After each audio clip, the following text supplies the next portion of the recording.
ഇന്ന് എനിക്ക് 2 ഗസ്റ്റുകളുണ്ട്. അപ്പോൾ ഇന്ന് ഇച്ചിരി പണി കൂടുതലുള്ള ദിവസമാണ്. അപ്പോൾ അതെങ്ങനെയാണെന്നുള്ളതൊക്കെയാണ് ഈ വീഡിയോ കൂടി നിങ്ങളെ കാണിക്കാൻ പോകുന്നത്. അപ്പോൾ ഗസ്റ്റ് വരുന്നതിന് ഇച്ചിരി കപ്പ വേവിക്കണം, എല്ല് കറി വേവിക്കണം, ബീഫ് ഫ്രൈ ചെയ്യണം, മീൻ കറി വെക്കണം, അതുപോലെ പയറ് തോരൻ, ചീമച്ചക്ക തോരൻ, മോര് കറി, ചോറ്, അങ്ങനെ മീൻ വറുക്കാനുള്ളതെല്ലാം ഉണ്ട്. അപ്പോൾ അതൊക്കെയാണ് ഇന്നത്തെ ഒരു ചെറിയൊരു വീഡിയോ, ഓടിച്ചിട്ടുള്ളൊരു വീഡിയോ ആണ്. അപ്പോൾ എല്ലാം അതിനകത്ത് ഫുൾ വീഡിയോ ഒന്നും ഫുള്ള് കാണിക്കാൻ പറ്റത്തില്ല. അപ്പം കുറേശ്ശെ എല്ലാ വീഡിയോ ഞാൻ ഒന്ന് കാണിക്കാമേ. അപ്പോൾ ഗസ്റ്റ് ആരാന്നുള്ളത് ലാസ്റ്റ് ഞാൻ പറയാം. ഓക്കെ. അപ്പോൾ ഞാൻ കുറേ ജോലി എനിക്ക് ഒത്തിരി ചെയ്യാനുണ്ട്. അതൊക്കെ ചെയ്ത് തീർക്കണം. തന്നെ ആയതുകൊണ്ടേ ഇന്ന് ഇച്ചിരി ബുദ്ധിമുട്ടുള്ള പണിയൊക്കെ. ഗസ്റ്റുകൾ വരുമ്പോൾ നമുക്ക് ഒരുപാട് ജോലികളാണ്. അതും ഇതുമൊക്കെ ഒരുപാട് കൂട്ടാനുകളൊക്കെ നമുക്ക് ഉണ്ടാക്കണം അല്ലേ.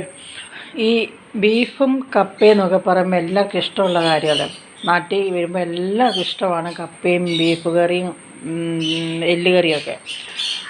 അതുകൊണ്ട് മലയാളികൾക്ക് ഒരുപാട് ഇഷ്ടം നാട്ടിൽ വന്ന് ബീഫ് കൂട്ടുന്നതും കപ്പ വേവിക്കുന്നതൊക്കെയാണ്. നാട്ടിലെ ഫുഡാണ് അവർക്ക് ഏറ്റവും ഇഷ്ടം. ടേസ്റ്റുള്ളതും രുചിയുള്ളതും എല്ലാം കപ്പയും ബീഫും കപ്പയും എല്ല് കറിയൊക്കെ കൂട്ടുന്ന നാട്ടിൽ വന്നാണ്. അപ്പോൾ അവർക്ക് വേണ്ടിയാണ് ഇത്രയും ഒരുക്കുന്നത്. ഇത്രയും ഒരുക്കങ്ങളൊക്കെ ഒന്ന് കണ്ടു പോകാം. നിങ്ങളെല്ലാവരും സപ്പോർട്ട് ചെയ്യണം കേട്ടോ.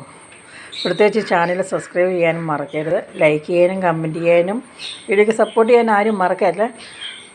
ഷെയർ ചെയ്യാനും മറക്കല്ലേ. വെള്ളം മൺകലത്തിൽ വെച്ചു. ഇതിന് എല്ലാ വീഡിയോയും ഫുള്ളായിട്ട് കാണിക്കാറില്ല, കാരണം ഒരുപാട് ജോലിയുണ്ട്. അപ്പോൾ ഇന്ന് ഗസ്റ്റ് വരുന്നതിന് നമ്മൾ ചെയ്യുന്ന പരിപാടി ആയതുകൊണ്ട് കുറേശ്ശെ എല്ലാ കാര്യവും ഞാൻ കാണിക്കാമേ. മീൻ ഫ്രൈ ചെയ്യാൻ വേണ്ടി അയലക്കുഴുവായും കിളിമീനുമാണിത്.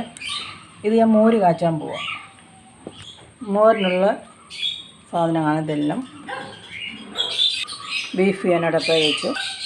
ഞാൻ നേരത്തെ പറഞ്ഞിട്ടുണ്ടല്ലോ, ഇഞ്ചിയും വെളുത്തുള്ളിയും കറിവേപ്പിലയും കൂടി നമ്മളിതുപോലെ കുറച്ച് ചതച്ചെടുത്ത് ഒരാഴ്ച അല്ലെങ്കിൽ 2 ആഴ്ചത്തിന് വെക്കണമെന്ന് ഞാൻ പറഞ്ഞില്ലേ. ഇതാണ് മെയിൻ കാര്യം എന്ന് പറയുന്നതാണ്. നമുക്ക് ബീഫ് ഞാൻ കുക്കറിനകത്ത് വയ്ക്കാം. നമുക്ക് കഴുകി റെഡിയാക്കി വെച്ചാൽ അതിനകത്ത് മഞ്ഞൾപ്പൊടി, ഗരം മസാല, ഉപ്പ്, ഇനി നമുക്ക് ഇച്ചിരി കുരുമുളക് പൊടി കൂടി ഇട്ട് കൊടുക്കാം. അപ്പോൾ അതിനകത്ത് കുരുമുളക് പൊടിയും മഞ്ഞൾ പൊടി, ഉപ്പ് പൊടി, ഗരം മസാല ഇതെല്ലാം കൂടി ഇട്ട് കുക്കറിനകത്തിട്ടൊന്ന് അടിച്ചെടുക്കാൻ പോണേ. അപ്പോൾ നമുക്കിന്ന് അടിച്ചെടുത്തിട്ട് വരാം.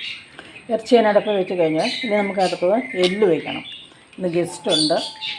ഗസ്റ്റുകൾക്ക് കൊടുക്കാൻ വേണ്ടിയാണ്. ഒരു പൂനെയിൽ നിന്ന് വന്നവർക്ക് എല്ലും കപ്പയൊക്കെ നാട്ടിൽ വരുമ്പോൾ ഇഷ്ടമാണല്ലോ. അപ്പോൾ അങ്ങനെ തയ്യാറാക്കുവാണ്. കേര മീൻ കറിയാണ് കേട്ടോ.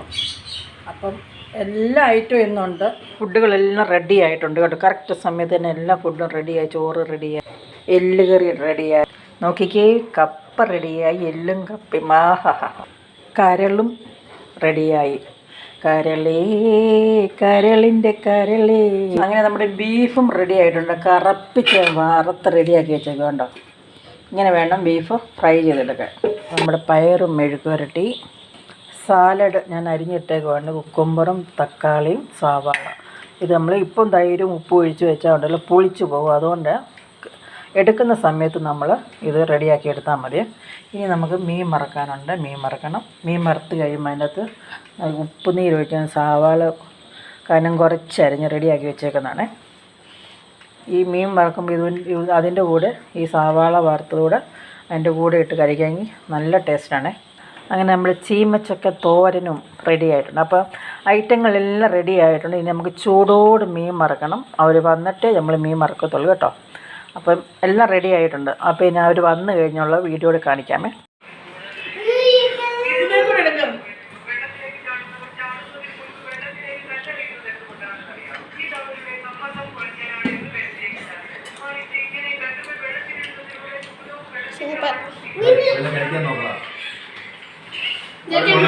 അപ്പോൾ നമ്മുടെ ഗസ്റ്റുകളെ കണ്ടോ. ഇതാണ് നമ്മുടെ ഗസ്റ്റ് എന്ന് പറയുന്ന ആൾ കണ്ടോ. ഇതെൻ്റെ ഹസ്ബൻഡിൻ്റെ അനിയനാണ്. അനിയൻ്റെ ഭാര്യയാണത്. ഇത് മോളാണ്.